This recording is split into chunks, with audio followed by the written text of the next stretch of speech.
भारतीय शिक्षा संस्थान पूरे देश में 12,000 से अधिक विद्यालय संचालित करता है और लगभग 15,000 संस्कार केंद्र इन विद्यालयों के माध्यम से संचालित किए जाते हैं। हमारा उद्देश्य ये है कि इस देश में अभी जो बच्चे पढ़ रहे हैं वो केवल विषय का ज्ञान न लें बल्कि संस्कारवान बने, इस देश के प्रति प्रेम की भावना से ओतप्रोत रहें, सामाजिक समरसता की भावना उनके अंदर हो, चरित्रवान बने, ज्ञानवान। इस उद्देश्य की पूर्ति के लिए जो केंद्रीय कार्यकारिणी है वो पूरे देश में जिले में भी केंद्रीय कार्यकारिणी के निर्देशानुसार मुझे बिहार के दक्षिण बिहार का यहाँ आने का अवसर प्राप्त हुआ। इस क्षेत्र के जितने जिले हैं उनमें विद्यालय में क्या कार्य हो रहा है, उनकी गुणवत्ता कैसी है, किस सुधार की आवश्यकता है, इस पर चर्चा करने के लिए मेरा आना हुआ। पत्रकार वार्ता का उद्देश्य यह है कि आपके माध्यम से समाज तक ये बात पहुँचे कि शिशु मंदिर केवल और केवल विद्यालय नहीं है बल्कि ये इस प्रकार के केंद्र हैं जो सामाजिक समरसता, आस्था, चरित्र निर्माण, जीवन के मूल्य और प्रखर राष्ट्रभक्ति के भाव जागृत करने का कार्य करते हैं। क्योंकि आप पत्रकार लोग सीधे समाज से जुड़े हैं, आपकी बात सुनते हैं, समझते हैं, आप तक ये बात पहुँचे। हमारे विद्यालय द्वारा न केवल योग शिक्षा, शारीरिक शिक्षा, संस्कृत शिक्षा, संगीत शिक्षा ये विषय लिए जाते हैं बल्कि शोध के कार्य भी किए जाते हैं।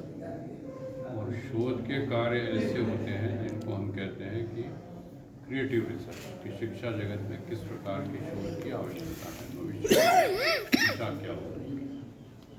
इसी प्रकार बौद्धिक लोगों से सीधा संवाद हमारा रहे, इसके लिए विद्वत परिषद कार्य करती है। विद्वत परिषद में पत्रकार भी हो सकते हैं, वकील भी होते हैं, डॉक्टर भी होते हैं, इंजीनियर भी हैं, प्रशासकीय अधिकारी भी हैं, यूनिवर्सिटी और कॉलेज के हो सकते हैं।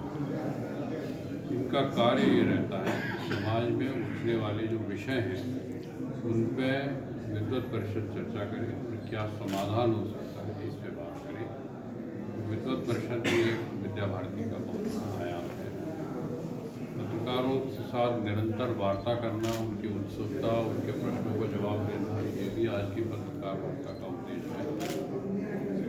चाहे प्रिंट मीडिया हो या इलेक्ट्रॉनिक मीडिया हो, इसके माध्यम से हम लोग ये भी कहना चाहते हैं कि हमारे यहाँ बच्चे 21वीं सदी की जो आवश्यकता है स्किल डेवलपमेंट की, उसका भी कार्य करते हैं।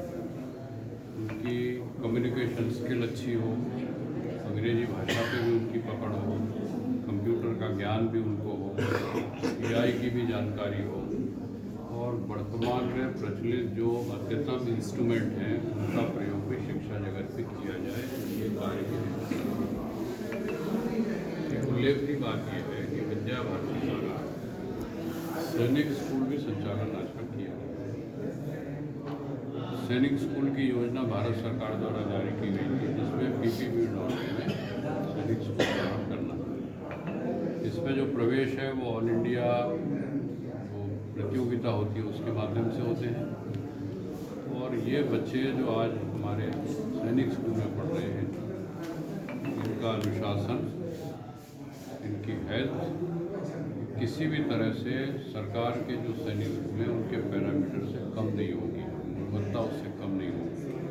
ये भविष्य में सैन्य अधिकारी भी बनेंगे और यदि सेना में नहीं भी जाते हैं, जीवन के जिस फील्ड में भी ये जाएंगे ये उसी समर्पित भाव से काम करेंगे जिस दृष्टि से एक सैनिक करता है। इसीलिए इस प्रकार के सैनिक स्कूलों का संचालन किया जा रहा है।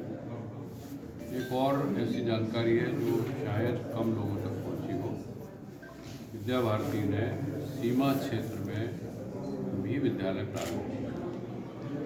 राजस्थान की सीमा हो, पंजाब हरियाणा में पाकिस्तान से लगती हुई सीमा हो, चीन से लगती हुई सीमा हो, जहाँ पर की जनसंख्या कम होने से सरकार के विद्यालय कम हो सकते हैं, छात्र संख्या कम हो सकती है। ऐसे जगह में भी कोई विद्यार्थी वंचित न हो, इसके लिए सीमा क्षेत्र में विद्यालय प्रारंभ किए गए। बहुत कम शुल्क में विद्यालय चलते हैं। BSF CRPF से तालमेल रहे, क्षेत्र की आवश्यकता को हम समझें, उनकी कठिनाइयों को समझें और उनको नागरिक सुरक्षा का प्रशिक्षण भी दें, प्राथमिक चिकित्सा का भी प्रशिक्षण दें। ये सीमा क्षेत्र की आवश्यकता है। ये काम भी विद्या भारती द्वारा किया जाता है। एक और आयाम है, कोई भी शासन इस देश के सभी बच्चों को शिक्षा के बाद सरकारी सेवा में रोजगार नहीं दे सकता। किसी भी दल की सरकार हो, इतने रोजगार उत्पन्न नहीं हो सकते। आवश्यकता इस बात की है कि ये बच्चे इस बात को समझें और उनके अंदर कोई ना कोई ऐसा स्किल डेवलप हो जाए जिससे वो खुद रोजगार की स्थापना अपनी कर सकें। श्रम के प्रति उनके मन में श्रद्धा हो, विश्वास हो, एंटरप्रेन्योरशिप हो और स्किल डेवलपमेंट के बाद वो अपना रोजगार स्थापित करें। शिक्षा प्राप्त करने के बाद इस उद्देश्य से भी स्किल डेवलपमेंट के कोर्स किए जाते हैं। स्किल डेवलपमेंट ऐसा नहीं है कि बहुत छोटे लेवल का है, हाई लेवल के भी है, छोटे लेवल के भी है। अगर हम छोटे लेवल पे बात करें तो लोहारी है, सुतारी है, जो ITI में होते हैं, वो प्रशिक्षण भी है। लेकिन बड़े स्तर पे यदि बात करें तो हमारे कई विद्यालयों में कंप्यूटर का जो कोडिंग है वो भी सिखाया जा रहा है। तो हर तरह का स्किल बच्चे को आए, अपने श्रम पे उसका भरोसा हो और उसमें ये विश्वास जग जाए शिक्षा प्राप्त करने के बाद वो किसी सरकारी नौकरी के भरोसे नहीं है, बल्कि वो अपना खुद का व्यवसाय कर पाएगा। इतनी योग्यता उसमें होनी चाहिए। पूरी शिक्षा का जो उद्देश्य है वो केवल विषय का ज्ञान प्राप्त करना नहीं है, बल्कि समाज में ऐसा नागरिक तैयार करें हम जो ज्ञानवान हो, चरित्रवान हो, अनुशासित हो और प्रखर राष्ट्रभक्त हो। इसी भावना से विद्या भारती हाल के दिनों में सर अलग पैरामीटर कहते हैं लोग। एक बात ये कही जाती है कि परीक्षा में कितने अंक आए, इससे हम नापते हैं स्तर कैसा है। एक तरीका वो भी होता है। हर विद्यालय से मेरिट लिस्ट में अगर कोई आएगा, वो इस पर निर्भर करेगा कि विद्यार्थी के परिवार की पृष्ठभूमि क्या है, बच्चे का IQ कैसा है, उसको उपलब्ध संसाधन कैसे हैं और उसे किन आचार्यों ने प्रशिक्षण दिया है। विद्या भारती का उद्देश्य ये है कि हर जिले में कम से कम एक मॉडल स्कूल हो जिसमें शिक्षा के स्तर में किसी प्रकार की कमी ना रहे। हम ये बिल्कुल नहीं कहते कि पूरे देश की शिक्षा व्यवस्था विद्या भारती संचालित करेगी, ऐसा संभव नहीं है, कोई भी संस्था नहीं कर सकती। सरकार भी चाहे कि पूरे प्रांत में या हर जिले में या हर पूरे राष्ट्र में शिक्षा वही संचालित करेगी, वो भी संभव नहीं है, संसाधनों की कमी होगी। हम केवल शिक्षा का मॉडल एक खड़े करना चाहते हैं कि हमारे विद्यालय आदर्श विद्यालय के रूप में जाने जाएं, जहाँ संसाधनों की कमी न हो, शिक्षक एक आचार्य की भूमिका में हो, शिक्षक के अपने शिष्य से कैसे संपर्क हो, कैसे संबंध हो, अच्छा कैसी भाषा बोले, कैसा संस्कार उनमें आए, समाज में समरसता वो स्थापित कर पाएगा कि नहीं कर पाएगा, सबको समानता से देख पाएगा। ये भावना विकसित करने के लिए हर जिले में एक आदर्श विद्यालय विद्या भारती संचालित कर रही है और इस मॉडल को देख के अन्य विद्यालय में प्रभाव पड़ेगा, ऐसी हम लोग अपेक्षा भी करते हैं, विश्वास भी। शिक्षा के स्तर से सर स्थानीय भाषा विलुप्त हो रही है। जो राष्ट्रीय शिक्षा नीति 2020 है उसके अंतर्गत ये कहा गया कि जो प्राथमिक शिक्षा है वो क्षेत्रीय भाषा में देनी चाहिए और यथासंभव 8वीं तक देना चाहिए। हिंदी माध्यम के जितने भी विद्यालय हैं या प्रांत हैं, जिसमें हम कह सकते हैं कि बिहार है, झारखंड है, उत्तर प्रदेश है, मध्य प्रदेश है, राजस्थान है, हिमाचल प्रदेश है, उत्तराखंड है, इनके विद्यालय में प्राथमिक शिक्षा जो है हिंदी माध्यम से दी जा रही है। और जो दक्षिण भारत के हैं, तमिल, तेलुगु, कन्नड़, मलयालम या महाराष्ट्र में, वहाँ पर प्राथमिक शिक्षा क्षेत्रीय भाषा में होगी।